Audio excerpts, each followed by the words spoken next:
Assalamualaikum warahmatullahi wabarakatuh. Alhamdulillahirabbil alamin wassalatu wassalamu ala asrofil anbiya'i wal mursalin wa ala alihi washabihi ajma'in amma ba'du. Yang saya banggakan seluruh santri, mari kita awali ngaji pada malam hari ini kitab Mukhtarul Hadis dengan mengawali dengan bertawasul terlebih dahulu. Ila hadratin Nabil Mustafa Sayyidina Muhammadin sallallahu alaihi wasallam wa ala alihi wa ibadihi wa ashabihi ajma'in. Al-Fatihah. A'udzu billahi minasy syaithanir rajim. Bismillahirrahmanirrahim. Alhamdulillahi rabbil alamin arrahmanir rahim maliki yaumiddin. إياك نعبد وإياك نستعين اهدنا الصراط المستقيم صراط الذين أنعمت عليهم غير المغضوب عليهم ولا الضالين آمين. بسم الله مؤسس نهضة العلماء المؤسس. الفاتحة. أعوذ بالله من الشيطان الرجيم. بسم الله الرحمن الرحيم. الحمد لله رب العالمين الرحمن الرحيم مالك يوم الدين. إياك نعبد وإياك نستعين اهدنا الصراط المستقيم صراط الذين أنعمت عليهم غير المغضوب عليهم ولا الضالين آمين. Khusus mu'alif kitab Mukhtarul Hadis Nabawiyah. Al-Fatihah. A'udzu billahi minasy syaithanir rajim. Bismillahir rahmanir rahim. Alhamdulillahi rabbil alamin arrahmanir rahim maliki yaumiddin. Iyyaka na'budu wa iyyaka nasta'in ihdinas siratal mustaqim siratal ladzina an'amta 'alaihim ghairil maghdubi 'alaihim waladdallin amin. Kita lanjutkan hadis yang ke-21. Bismillahirrahmanirrahim. Ittaqi wedya sira al-maharima ing pira-pira kang den harumaken takun mongko ana sira iku abadan nasi dadi menungso sing abid atau ahli ibadah. Wardo lan ridho sira bima kelawan barang kosama kang diwai kita dikasih sapa sing ngasih sapa Allahu Gusti Allah laka maring sira takun mongko ana sira iku aghnan nasi luweh sugih menungso. Wa ahsin lan bagus ana sira ila jari kamaring tangga sira takun mongko ana sira iku mukminan wong kang mukmin. Wa ahibba lan demena sira linnasi maring menungso ma ing barang tuhibbu kang den demeni linafsika maring sira takun mongko ana sira iku musliman wong kang muslim. Wala tuksirid dhahika wala tuksiran aja ngakeh-akehaken sira ad-dhahika ing guyu fa inna mongko sak temene kasrata dhahiki ngakeh-ngakehaken guyu iku tumitu mateni apa kasrata dhahik al-qalba ing ati. Dalam hadis yang ke-21 ini menerangkan bagaimana kita itu menjadi insanun kamil ya, walaupun hanya beberapa indikator untuk bagaimana kita menjadi manusia terbaik. Yang pertama yaitu adalah kita harus takut untuk melakukan sesuatu yang diharamkan oleh Allah. Orang yang mampu untuk menjauhi sesuatu yang haram itu adalah manusia yang ahli ibadah, itu aja gampangnya. Jadi orang yang ibadahnya atau orang yang ahli ibadah itu ya orang yang mampu untuk meninggalkan sesuatu yang haram. Saya kira panjenengan semua ini adalah orang-orang yang sudah biasa meninggalkan sesuatu yang haram. Anak muda itu kan yang terlalu banyak dosanya atau sesuatu yang haram dilakukan itu adalah untuk hari ini itu adalah maksiat jawarih atau maksiat anggota badan kita. Ini sering sekali saya sebut, saya singgung karena memang dosa kita terbanyak suatu hal yang haram yang tidak boleh dilakukan itu ya terbanyak dalam anak muda itu adalah jawarih kita. Bagaimana mata kita tidak melihat sesuatu yang diharamkan. Tangan kita juga tidak melakukan sesuatu yang diharamkan. Kaki kita tidak melangkah kepada tempat yang diharamkan dan seterusnya. Saya kira ini adalah hamba yang terbaik. Kita harus menjauhi sesuatu yang diharamkan oleh Allah Subhanahu wa taala. Ya, kalau diucapkan ini gampang, tapi untuk prakteknya enggak tahu lah ya. Penting pokoknya kita ngaji, kita tahu sedikit-sedikit kita lakukan. Sedikit-sedikit kita lakukan. Itu yang saya kira menjadi penting.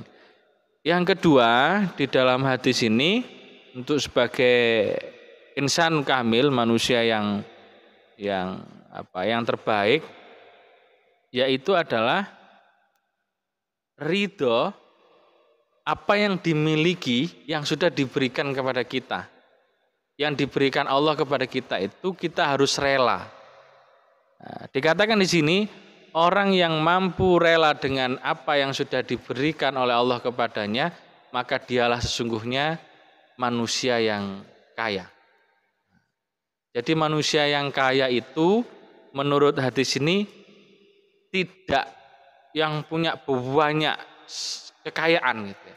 Harta benda tidak, tapi adalah orang yang mampu menerima dengan rela, dengan ridho apa yang dimiliki hari ini. Sampean itu kondisi pas-pasan itu rela enggak? Karena kalau kita mengejar harta itu ya, ini enggak pernah selesai. Karena nafsu manusia itu kalau sudah punya rumah satu, biasanya pengen rumah dua. Kalau sudah punya mobil Avanza, pengen punya mobil apa? Lexus misalkan itu. Nanti pengen lagi Alphard, pengen lagi atasnya lagi, pengen lagi. Dan itu tidak akan pernah selesai kalau kita menuruti semua nafsu, hawa nafsu kita ini. Justru kata Allah di sini, kata hadis di sini adalah orang yang mampu menerima pemberian Allah hari ini, maka dialah manusia yang kaya. Banyak loh orang yang kaya kelihatannya punya harta benda, semuanya lengkap, tapi dia masih melakukan suatu hal yang dilarang oleh Allah. Masih ngambil uang negara misalkan. Berapa banyak orang yang sudah kelihatannya rumahnya besar, terus tabungannya banyak, tapi rupanya dia masih mengambil miliknya negara. Kita juga tahu yang lagi ramai juga di KPK. Tempat yang harusnya memberantas korupsi, rupanya justru apa? Justru melakukan pelanggaran hukum yang tidak boleh dilakukan. Isunya sih pemerasan. Pemerasan harta korupsi. Oh, ini kan berat nih ya. Insya Allah kalau santri tidak ada yang begitu. Insya Allah. Jadi ketika sampean bisa menerima apa yang hari ini dimiliki, itu adalah kekayaan yang sesungguhnya. Misalkan sampean sekarang diberikan satu nikmat, hanya mempunyai sepeda motor, apa sepeda motor sampean? Suprafit. Ya, misalkan ya. Ini sponsor ya Suprafit. Suprafit, wis duwe Suprafit. Kalau sampean bisa menikmati apa yang panjenengan miliki, maka sampean akan menikmati kehidupan ini. Tapi kalau panjenengan tidak mampu untuk menikmati, menerima, rela dengan apa yang diberikan Allah hari ini, maka kalianlah yang orang yang paling miskin. Wis dikai pas-pasan, wis gak rela. Itu kan nemen gitu kan, paling miskin saya katakan. Maka harus rela apa yang dimiliki hari ini. dengan tetap melakukan ikhtiar, melakukan doa terbaik kepada Allah agar diberikan yang terbaik lagi. Nah, ini yang harus kita lakukan. Maka kalau kita melihat ada orang yang kaya, tapi dia nggak pernah menikmati hidupnya. Kenapa? Karena dia tidak pernah merasa dirinya cukup. Berapa banyak orang yang pas-pasan di desa itu, tapi dia mampu untuk menikmati hidupnya. Saya cek misalkan di desa-desa itu pagi itu banyak orang yang santai gitu. Santai ngobrol dengan temennya, nanti pulang sore, setelah itu nongkrong lagi, setelah sholat maghrib nongkrong lagi. Karena apa? Karena dia bisa menikmati apa yang sudah diberi oleh Allah hari ini. Tapi banyak juga orang yang kaya, rumahnya bagus, uang di rekening banyak, tapi dia nggak pernah bersama dengan keluarganya. Kenapa? Karena dia nggak pernah merasa cukup apa yang dimilikinya.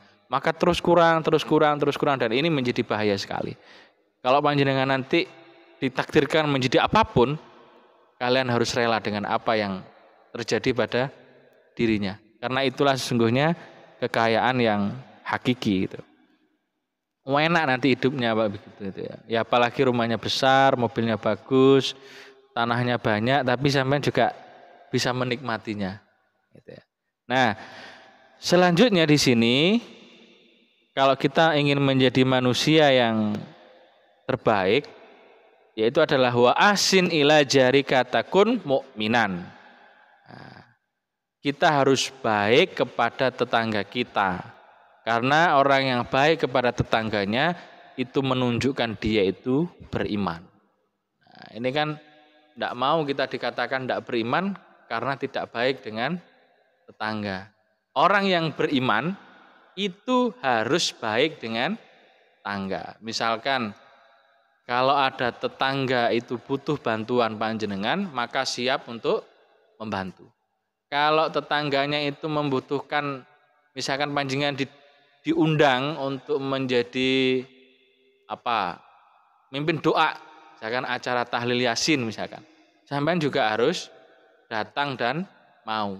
Jangan pilih-pilih. Terkadang ada orang itu kalau diundang milih. Kalau yang ngundang orang kaya, dia cepet-cepet siap-siap. Karena mesti berkate gede. Kan gitu. Berkate gede, sangune banyak. Tapi kalau yang ngundang orang miskin, itu enggak segera. Habis nanti akhir-akhirnya paling ya mangane mek apa soto paling ya telure separuh paling. Nah ini enggak boleh.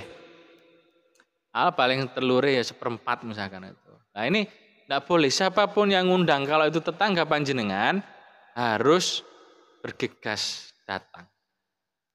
Kalau misalkan panjenengan tidak bisa hadir, menyampaikan kepada tetangganya. Kenapa? Agar tetangganya tidak kecewa. Apalagi kalau sampean orang kaya, sampean hadir, terus kalau yang ngundang orang miskin tidak hadir, ini menyakitkan. Maka harus menyampaikan kalau misalkan panjenengan ada tugas keluar kota, tugas negara dan sebagainya. Itu monggo untuk menyampaikan kepada tetangganya. Karena orang yang beriman itu pasti baik kepada tetangganya. Kalau misalkan panjenengan ada kelebihan harta, kelebihan makanan misalkan, kasih itu tetangga. Kira-kira sama seneng enggak kalau bertetangga terus ada tetangganya yang seneng ngasih? Seneng ya? Sampean misalkan dapat rezeki banyak, berbagilah dengan tetangga. Misalkan sampean pas diundang ceramah, terus kok ento daging banyak misalkan itu ya, atau dapat buah banyak misalkan, ya berbagilah dengan tetangganya. Misalnya sampean dapat rezeki lebih, berhasil sampean berapa ton misalkan itu, tetangga kasih itu, kasih saja nggak apa-apa. Nah itu adalah berbuat baik dengan tetangga. Sampai kita bertetangga itu, ini yang ekstrim ya, saya kira juga agak sulit kita melakukan. Nabi itu memberikan satu pelajaran, kalau kita masak dan baunya itu nyampe ke tetangga, tetangganya dikasih. Ini agak sulit ini. Apalagi di perumahan. Di perumahan itu mesti baunya akan nyampe ke tetangganya. Lah ya bisa jadi setiap hari akan tukar-tukaran makanan dengan tetangganya.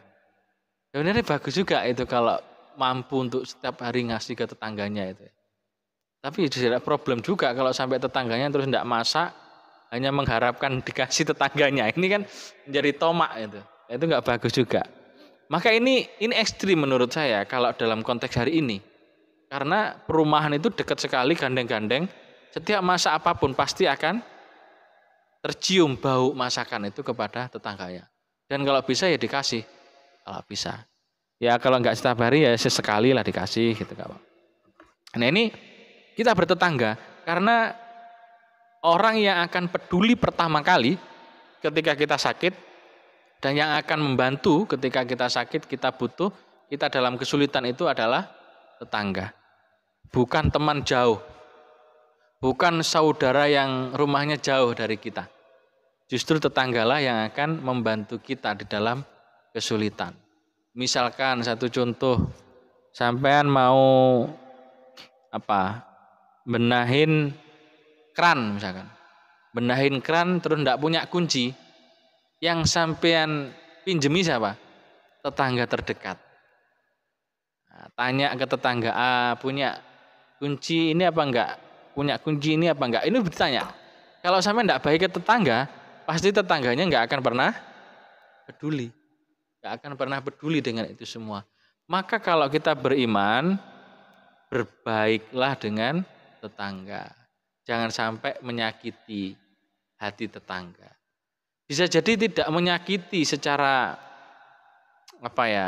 secara langsung ya, tapi kadang-kadang penyakitnya kalau ngumpul ini nggak tahu kalau bapak-bapak ya, kalau ibu-ibu itu ya kebanyakan ibu-ibu. Itu kalau sudah ngumpul itu biasanya ngerasain itu sampai A sampai Z. Kalau di situ ada 40 rumah, itu bisa jadi 10 rumah selesai, nanti besok lagi dilanjutkan lagi itu sampai 40 rumah. Itu bisa terjadi tuh. Kalau sampean cek di perumahan misalkan di kampung-kampung itu kan ada yang berprofesi sebagai mencari berita. Apa itu namanya itu ya, mencari berita itu? Bukan intel ya, kalau berita kalau di media itu apa namanya itu? Reporter. Itu ada juga yang menjadi reporter. Nyari berita di sana, nyari berita di sini, nanti dikolaborasi, saya itu diceritakan dengan ditambah bumbu-bumbu manis gitu. Itu sering itu. Wah itu loh, baru kerja 1 tahun sudah bangun rumah baru gitu. Itu kerjanya di Surabaya, paling kerjanya nggak halal paling gitu. Nah itu terus nanti itu. Oh iya kemarin saya lihat dia keluar dengan laki-laki yang bukan muhrimnya. Wah tambah panjang nanti itu. Oh rupanya dia orang Surabaya yang punya usaha besar. Maka dia kerja 1 tahun sudah punya rumah baru. Itu panjang terus itu. Pulang lagi bawa mobil baru. Rame lagi. Ya karena dia itu hobinya sebagai reporter tadi itu. Komentator ulung itu rupanya tidak hanya di permainan sepak bola gitu ya.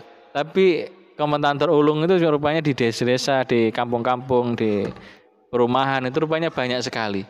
Yang itu sering untuk menggunjing tetangganya.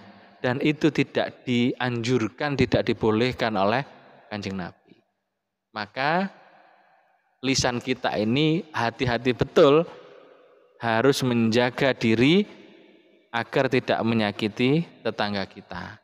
Kalau semua begitu, baik begitu insya Allah kehidupan ini akan sangat menyenangkan. Sangat menyenangkan. Kalau tetangganya baik, semuanya baik, saling mengerti, saling membantu, itulah sesungguhnya orang yang beriman itu. Nah, selanjutnya di dalam hadis ini wa ahibbalin nasi ma tuhibbul nafsika takun musliman. Cintailah saudara kita, manusia yang lain, saudara kita itu seperti kita itu mencintai diri kita sendiri. Kalau kalian suka dengan kebaikan untuk diri kita, maka ya kita harus baik melakukan kebaikan kepada orang lain. Karena sesungguhnya disitulah dikatakan di hadis ini adalah orang yang Islam sejati lah bahasa saya itu. Orang yang Islam sejati atau Muslim sejati itu adalah orang yang mampu mencintai orang lain seperti dia mencintai dirinya. Artinya kalau kita tidak mau disakiti, maka jangan menyakiti orang lain. Gampangnya begitu. Itulah orang yang beragama Islam. Kalau begini ya, kalau konsep ini kita lakukan, ajaran ini kita lakukan, enak hidup ini. Karena kita nggak akan pernah menyakiti orang lain. Temennya misalkan ada salah dikit, kita nggak langsung menyalahkan, tapi memberikan nasihat dengan baik. Kalau misalkan ada orang lain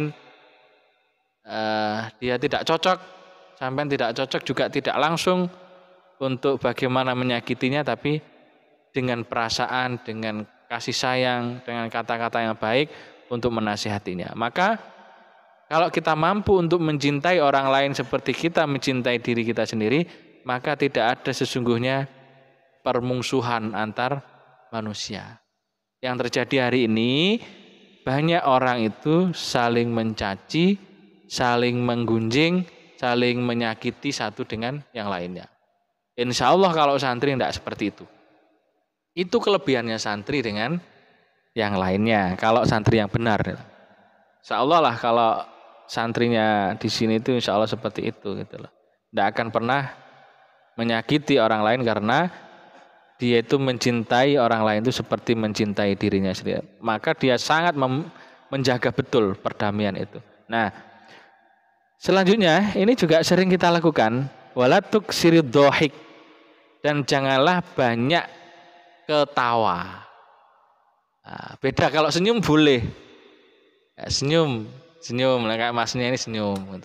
Ketawa itu kalau kita mengikuti Nabi tidak boleh ketawa sampai kelihatan apa kayak jeneng rek. Ya inilah gusi langit-langit itu tidak boleh sampai kelihatan. Tidak boleh terlalu sering untuk kita ketawa.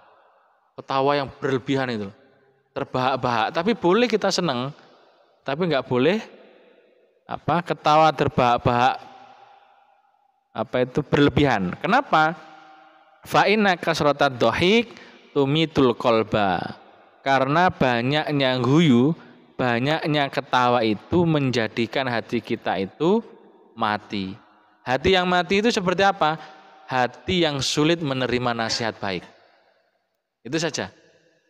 Kalau orang itu sulit menerima nasihat yang baik, bisa jadi salah satunya dia itu terlalu sering ketawa yang berlebihan. Akhirnya dia sulit menerima kebaikan. Ini juga penting untuk kita perhatikan agar kita tidak berlebihan di dalam guyon, dalam kita ketawa dan seterusnya ini. Saya kira ini menjadi penting untuk bagaimana dalam kehidupan sehari-hari. Rawahul Imam Ahmad an Abi Hurairah. Ini yang hadis ke-21. Ini sudah banyak sebenarnya kalau kita lakukan dalam kehidupan ini sebenarnya ya wis lumayan sebenarnya, ini sudah bagus lah kayaknya itu. Nah, di hadis yang ke-22 kita lanjutkan. Ittaku takwa sira Allah ing Gusti Allah wa shollu lan salat sira khamsakum ing 5 waktu. Usumu lan poso sira syahrakum ing wulan Ramadan, maksudnya ya wulan poso atau wulan Ramadan. Wa addu lan nakanono sira zakata ing zakat awalikum pira-pira bondo sira thayyibatan kang ridho biha kelawan zakat apa anfusukum awak dhewe sira atau ati sira wa ati ulan ta'ato sira da amrikum ing wong kang duweni perkara sira tadkhulu mongko manjinga sira janata ing swarga rabbikum pangeran sira. Nah, di dalam hadis yang ke-22 ini memberikan satu perintah juga kepada kita untuk selalu taat. kepada Allah. Nah, ini bentuk-bentuk taat kepada Allah salah satunya di sini adalah menjalankan sholat 5 waktu. Penting sholat dulu. Bagaimana Pak kalau saya nggak bisa khusyuk sholatnya? Wis, pertama kita nggak perlu bingung khusyuknya dulu. Yang terpenting adalah kita melaksanakan sholat 5 waktu terlebih dahulu. Sholat dulu 5 waktu. Setelah kita sudah bisa tertib melakukan sholat 5 waktu, maka kita tingkatkan nanti pelan-pelan. Ya, dengan bagaimana kita mengetahui bacaan sholatnya, mengerti arti bacaan sholatnya. Setelah itu kita mempelajari tentang dasar-dasar filosofi apa sebenarnya sujud, apa sebenarnya ruku, apa sebenarnya tahiyat akhir dan seterusnya, salam dan seterusnya. Itu kita pelajari sampai pada akhirnya kita betul-betul bisa khusyuk di dalam sholat. Tapi yang pertama, yang terpenting adalah kita mampu untuk melakukan sholat 5 waktu. Panjenengan insya Allah lah ya, 5 waktu ya. 5 waktu ya, walaupun kadang-kadang juga tidak pas waktunya gitu. Tapi tidak apa-apa. Ya, tapi tidak apa-apa. Problemnya kita itu terkadang ada yang masih 3 waktu. Ada yang masih 4 waktu. Ada juga yang hanya 2 waktu. Kadang-kadang subuhnya masih ketinggal. Kadang-kadang zuhurnya ketinggal. Ada juga yang begitu karena kerja dan sebagainya lupa dengan sholat. Sedangkan sholat itu dahsyat sekali. Karena amal yang akan dihisap pertama kali oleh Allah itu adalah sholat. Kalau sholatnya baik, maka lainnya akan mengikuti. Gitu. Tapi kalau sholatnya sudah tidak baik, gak usah dihitung, ini bahaya, langsung aja gitu. Nah, ini sholat kita harus perbaiki lah ya. 5 waktu, insya Allah lah kita usahakan, kita maksimalkan secapek apapun, dalam kondisi apapun, kalau waktunya sholat. Nah, insya Allah kalau begitu aman nanti. Yang berikutnya adalah wasumu syahrokum, melaksanakan puasa di bulan puasa. Bulan Ramadan ya, kalau bulan Ramadan ya bulan Ramadan kita melakukan puasa. Ini perintah. Dan tidak boleh dengan alasan apapun tidak melakukan puasa Ramadan. Tapi bagaimana Pak kalau ada orang yang kerja keras? Kerja keras itu kerja kasar gitu ya. Ya tetap harus melakukan puasa. Karena tidak ada alasan gitu ya. Insya Allah kalau dengan niat yang tulus, dengan niat yang kuat, puasa itu akan kuat. Saya lihat di desa ya, karena saya dulu juga terlahir dari desa, dari petani.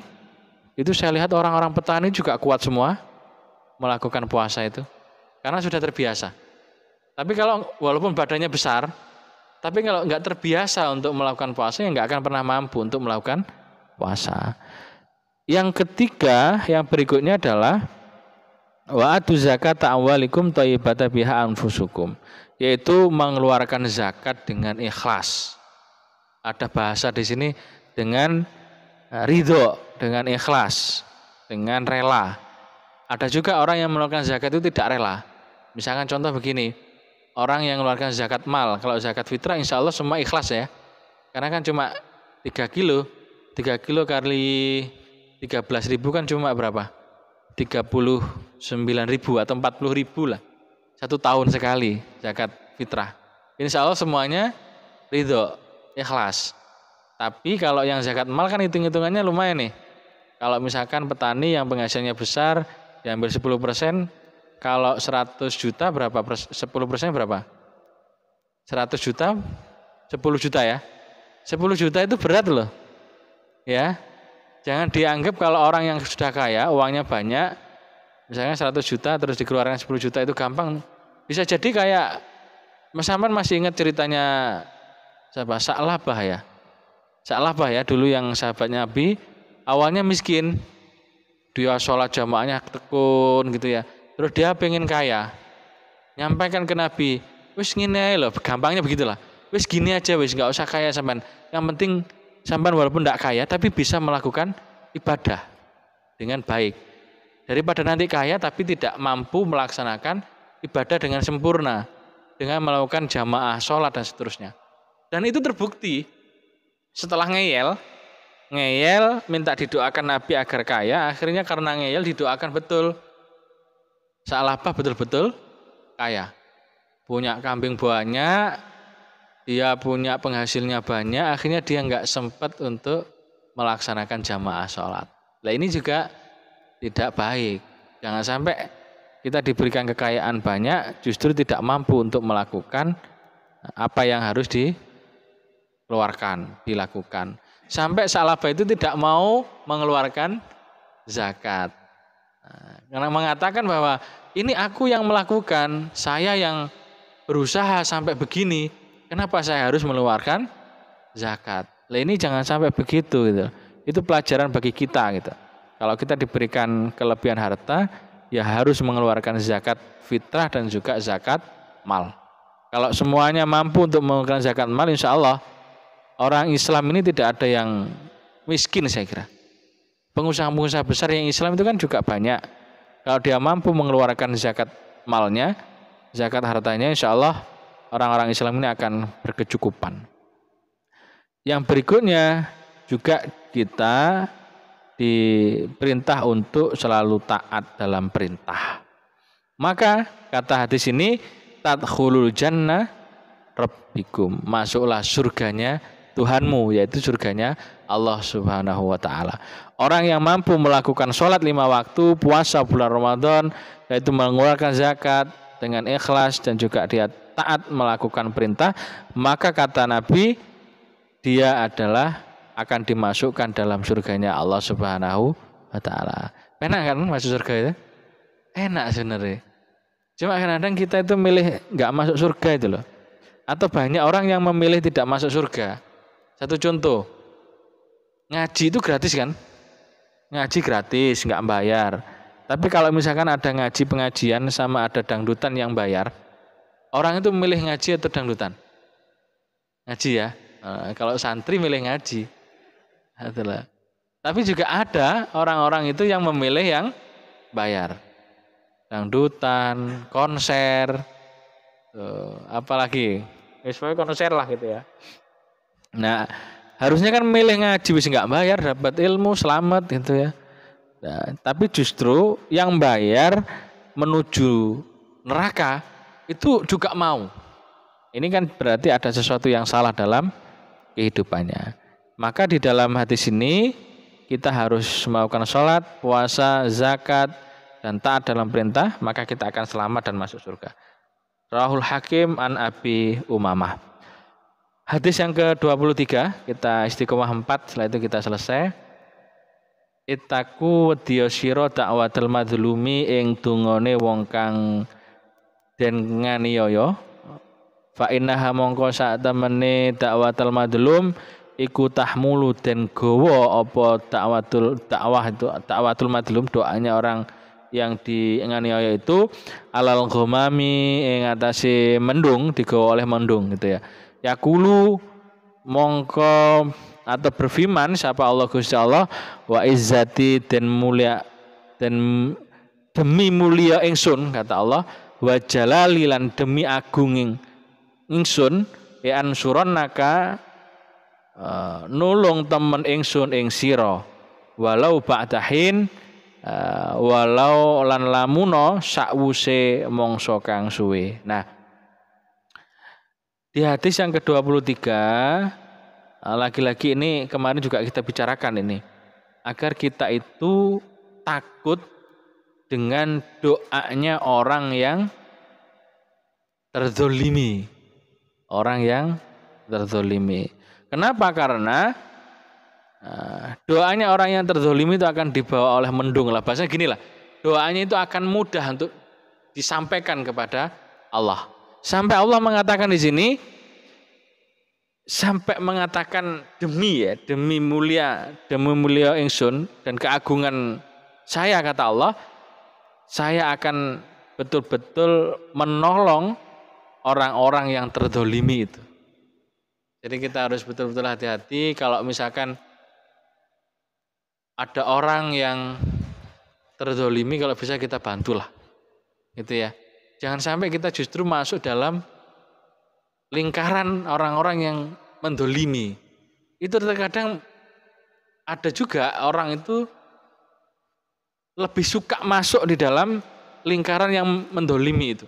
Karena asik gitu mungkin ya kira-kira ya. Karena bisa mendolimi orang itu asik gitu. Dia merasa menang gitu. Tapi dia lupa bahwa ketika orang yang terdolimi itu berdoa kepada Allah, Allah akan membantunya. Jadi suatu saat misalkan panjenengan kok didolimi orang. Sampai mau nikah, sudah janjian, sudah khitbah, sudah lamaran dan seterusnya. Rupanya dia memutuskan sepihak. Ini kan sampean didolimi nih.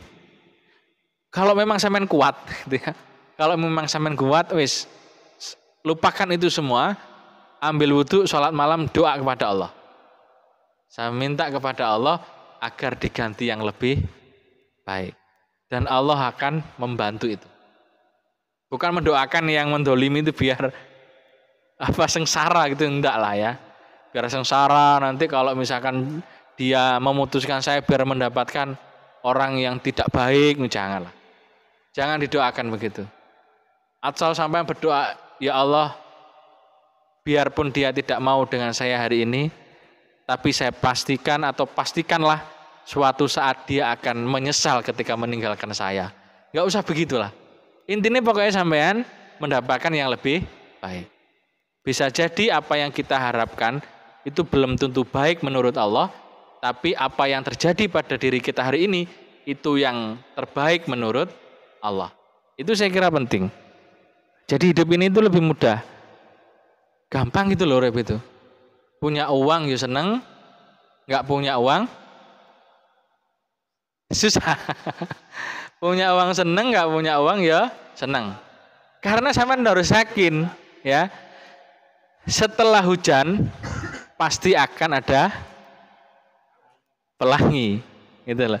Setelah ada kesulitan pasti ada kemudahan. Sampean harus yakin, nggak ada pelangi Pak karena mendung gitu ya. Ya masalah berarti itu. Tapi kita harus yakin bahwa setiap kesusahan itu pasti ada kemudahan. Nanti ada kebahagiaan, itu pasti itu, ya. Nah, maka kita harus betul-betul berhati-hati, jangan sampai kita mendolimi orang, karena doanya orang yang terdolimi itu mustajabah. Oke, hadis yang terakhir, kita lanjutkan yang terakhir untuk malam hari ini. Ittaku wadiyo sira adzulma ing nganiaya. Fa inna zulma mongko sak temene nganiaya itu dzulmatun, dadi pira-pira peteng yaumal kiamati ing dalem dina kiamat. Watakulan wadiyo sira asuha ing medit kikir. Fa inna suha mongko sak temene medit iku ahlaka ngrusak apa suh man ing wong kana qablakum iku ana wong sadurunge sira fahamalahum lan nggelemake apa suh ala anfasakum ing atase ngilekaken apa man dimaahum ing apa getih ya dimaam getih sira getih wastahallu lan apa itu menghalalkan sira ing man maharimahum ing pira-pira kehormatane man. Nah, di hadis yang ke-24 ini membicarakan tentang bahwa bahayanya zalim, menganiaya, dan bahayanya kikir. Kikir itu medit. Kalau wong Madura itu cerek. Ya cerek ya. Cerek, medit, kikir, cerek. Jangan sampai kita itu menganiaya. Kenapa? Fa inna dzulma dzulmatun yaumal qiyamah. Karena menganiaya, mendolimi itu menjadikan ketika nanti di hari kiamat pepeteng. kegelapan. Jadi kita gak bisa melihat apapun di situ dan kita akan kebingungan ketika di yaumal kiamah. Maka hati-hati betul lah. Pokoknya awake dhewe dadi wong apik ngono. Kalau dia mendolimi ya kita doakan agar sadar. Kalau dia mendolimi lagi ya kita doakan agar sadar. Kok isik ndolimi meneh, jumukno sandal dikeplakne neng ndase. Yes kita doakan lah. Allah akan selalu menolong kita. Itu saja. Insyaallah gampang-gampang urip iki. Gak gawe repot. Kadang-kadang ono wong yo berlebihan. Urip iku kok susah ya, urip kok sulit ya, orang ya apa iki? Wis gen gampang ya urip itu loh. Caranya gimana ya ojo digawe sulit. Ya kan? Ono wong bah aku ke Werjo isu sampai sore, nanti isi lembur lagi kok tapi ya kayak ngene-ngene ae itu. Iku Pak Imam kayak kerjane ya ora niat tapi kok ya rada penak uripe. Lha ya gak usah. Itu berarti tidak mensyukuri nikmat. Syukuri nikmat apa yang ada dalam dirinya. Karena hidup ini sawang sinawang. Oh Pak Imam enak ya sini ya ora padha ae. Terus sampean aku nyawang sampean kan ya po enak. Wis ora mikir urip gitu kan. Wae turu ya turu. Wae dolen-dolen gitu kan. Oh enak ya ya dadi mahasiswa ya enak itu. Itu kan sama sana. Penak ya dadi petani itu ya kerjanya enggak diatur itu. Sama juga petani mikir lihat dosennya enak ya dosen itu ya. Enggak kepanasan, ASEAN itu ya. Terus cuma ngajar di kelas tapi bayarannya lumayan itu. Enak ya gitu. Jarene petani. Yang dosen melihat pedagang, enak ya pedagang itu. Pedagang itu enak. Bangun sak wayah. Ya enak ya. Enak. Tapi jarene pengusaha penaan petani. Karena enggak dikejar-kejar bank. Enggak kejar-kejar waktu. Oke. Dan seterusnya lah. Jadi kehidupan ini sebenarnya sawang sinawang. Terkadang ketika kita melihat becak, tukang becak itu enak juga ya tukang becak itu. Saya pernah lihat enggak tukang becak itu enak enggak? Hah? Enggak enak ya? Oh, enggak enak ya? Saya pernah itu ketika ada satu perjalanan, lama saya enggak ngebis, terus saya nyoba ngebis. Terus saya ngelihat becak itu, tukang becak ya. Berdua itu ada dua becak itu, dalam satu tempat. Itu sambil ngobrol, sambil rokokan, itu sambil ada bawa kopi di aqua kecil gitu lah, aqua gelas itu. Ya Allah enak ya, awak iki diuber-uber ya ono laporan iki. Saya sempat terbesit wah. Enak juga ya itu. Santai gitu loh. Sampai sama temannya sama-sama tukang becaknya. Rupanya dia bisa menikmati hidup. Tapi terkadang kita yang sudah diberikan kelebihan tidak mampu menikmati hidup yang sudah dimiliki ini. Maka lagi-lagi hidup ini adalah sawang sinawang. Jadi sowan teh sampean mau jadi apapun wis dinikmati wis pokoknya. Enak-enak. Wis enak pokoknya. Misalnya sampean nanti suatu saat kok tahu ada yang nikah, satu dapat yang cantik, satu dapat yang biasa saja. Itu enggak usah sampean rasani. Wah, iku entuk semayu tapi lanange ya gak pantas asine iki. Terus yang satunya lagi yang perempuannya biasa-biasa tapi dapat yang ganteng gitu. Ya enggak usah lah kita melihat begitu. Bisa jadi yang cantik itu sudah bosan dengan laki-laki yang ganteng gitu loh. Jadi sampean punya positive thinking lah yang enggak ganteng-ganteng ya. Jadi bisa jadi ada perempuan yang cantik itu bosan dengan laki-laki yang ganteng. Kenapa? Karena dia berpikir kalau laki-laki ganteng dia punya kesempatan untuk mendapatkan yang lain.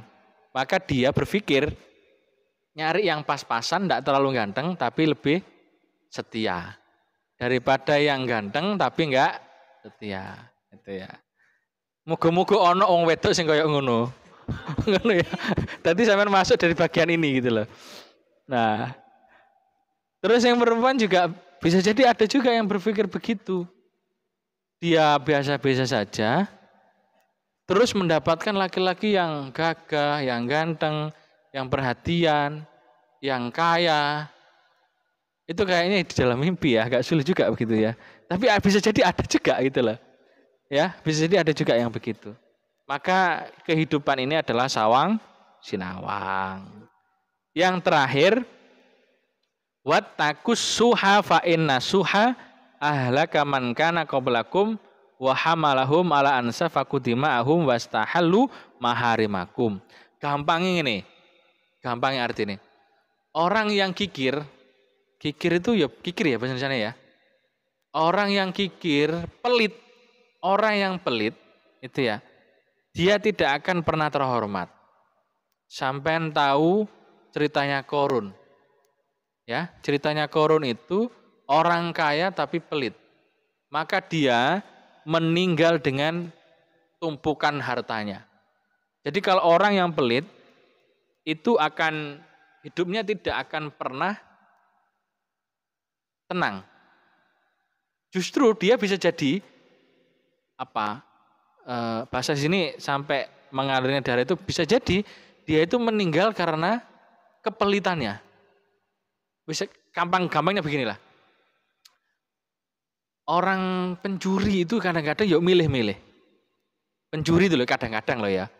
Kadang-kadang pencuri itu yuk milih sing medit-medit ngene lho. Oh iki wis mau medit, pelit, enggak pernah berbagi, wis tak ambil ya hartanya. Ada juga begitu. Sampai terbunuh juga karena kepelitannya. Karena orang yang tidak pelit, orang yang suka bersedekah, itu pasti disukai banyak orang. Orang yang suka bersedekah itu, orang itu senang. Jarang ya ahli sedekah itu dicuri, itu jarang. Jarang sekali. Karena dia sudah berbagi kepada tetangganya, berbagi kepada orang yang membutuhkan dan sebagainya. Nah, kalau orang yang pelit, ini kehormatannya akan tergadaikan. Jarang orang yang pelit, orang yang kikir itu terhormat. Jarang. Misalnya ada perkumpulan begini, terus ada orang pelit datang. Sing diomongne wong sing neng perkumpulan itu apa? Iku lho wong sing pelit teko saiki. Wayahe bangun masjid ora gelem nyumbang. Tapi biasai sering usul. Ngerti usul ya? Pendapatnya banyak, tapi enggak memberikan sumbangan. Biasanya sing ngakeh pendapatnya itu ya. Misalnya bangun masjid, terus dia merasa kaya, tapi pelit. Itu biasanya pendapatnya banyak.